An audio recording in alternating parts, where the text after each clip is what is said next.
Hey guys, how you doing? It's MexiGary here. I hope you're all well. And thank you so much for checking out the recent podcasts, and that has been great fun talking to you. I love all the comments, I love the questions that you're sending me. Looking forward to answering them, especially the ones about the GT1. You know, I'm the guy to come to when it comes to the Boss GT1. Now, I've got a new song out. It's not really a new song. It's a reimagining of a song that I wrote in 2006 and then was released on an acoustic album by my band Rocket Fox at the time in 2007. But I found it on a dusty old CD and I couldn't find it anywhere on a hard drive, but it was just on this CD, so I ripped the whole CD, it was that and a bunch of other songs, onto my computer, and I was like, you know what, some of these songs are not worth throwing in the bin, you know, just because it was with an old band. So I was like, I'm going to start doing them again, start reimagining them, re-recording them with all the new, you know, production skills that I have with Mr. Alistair Gibson. I track the songs, I do the best I can to record my vocals and guitars and drums, not drums, bass and any keyboards and that, and then I just send them over to Gibby, who's the drummer in Three Card Trick, by the way, and then he will put his own drums on them and mix them and master them. And honestly, man, the guy's a fucking genius. It's like I could spend like 2 days trying to mix the song and master it, and I know mastering's a lost art these days. Like, people think they can master things with just like is it ozone elements? Nah, you need somebody who knows what they're fucking doing, you know, EQing and see, I couldn't even pick another thing. EQing and the you know, panning and everything, you know, that goes into that, and it's a lot. It's definitely its own art form, mastering a song. So that's why I kind of outsource it. I'll deal with the writing of the songs and the playing and the singing, and then I'll send them over to Gibby and he'll do the hard bit. So I wanted to talk to you about Snakes with Numbers because I'm very proud of this song. And it's one that never got enough play back in the day because the band broke up before we got much chance to play it live. But I'm not going to lie to you, the subject matter is a bit brutal, right? It's not about me, just let's start with that. It's about a guy that I knew at the time that was yeah, so I kind of just wrote about what his life was all about. So he had this girlfriend, he was with for a while, and yeah, the relationship wasn't going so well, so instead of breaking up with her, he was kind of like playing away from home, if you know what I mean. And he started having this, he started realising that it wasn't the right thing to do. Some way, somehow, she's going to catch me out because I never play a perfect game. He's going to get caught, he's an idiot.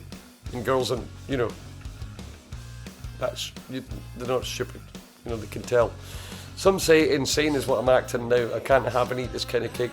His mates are all saying, I'm like, why are you bothering? Why are you doing this? Just fix the relationship in the first place, or bin it all together. If we amount to nothing that I can take comfort in, knowing everything was justified, it's like he's thinking, well, I might as well just have a good time, and then if the original relationship goes to shit, then at least I had fun, you know. This is not how you should live your fucking life, by the way. This is just what the song's about, okay? Snakes with Numbers. So many people have asked me already about this song, like what are the snakes and what are the numbers?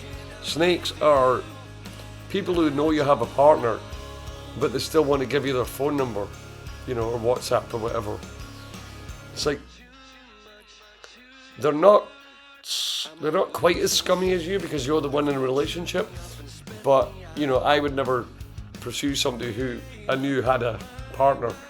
And then the next bit's pain and wonder rolled into a ball. It's like, well, there's going to be a lot of shit that comes from this, but the wonder is like, could this be another relationship? And obviously it never is. Will I make it there with you? I don't know. It's like, will this be the next big relationship in my life? And it never is because of where you find these people. You're not finding people like this in a bloody library, alright? You're finding them at like between 1 and 3 a.m. in a dive bar, you know. Too much too far, I'm on a losing streak. They've all chewed me up and spit me out. this is when he's been doing it for a while and he's starting to realise, oh wait, none of these people are going to be the mother of my children. Hopefully. You know, you never know what you've done. You know, and it might have poked a hole in the old Johnny. But, so they've just kind of used and not really abused them, but, you know, used and, okay, bye then, one night thing. Made up my mind, if I can't beat, I'll join. I'll never settle for, but do without. This guy's kind of got the idea that maybe he's not ready, maybe he's not, maybe he doesn't want a relationship at all. Maybe he's just wanting to do that for the rest of his life. Just, you know, fuck about. Some people aren't built for them, you know.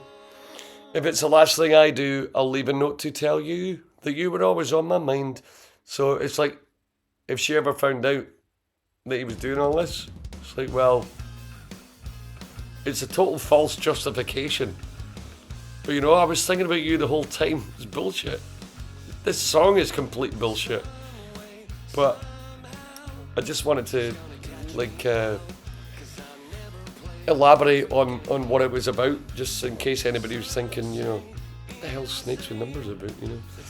Will I make it there with you? I don't know. Probably not. Will I make it there with you? It's just like, is this going to go the whole way? I don't know. The guy already knows it's not going to be the next big relationship in his life. So anyway, that's basically all I've got to say about that right now, guys. Thanks for watching. See you later.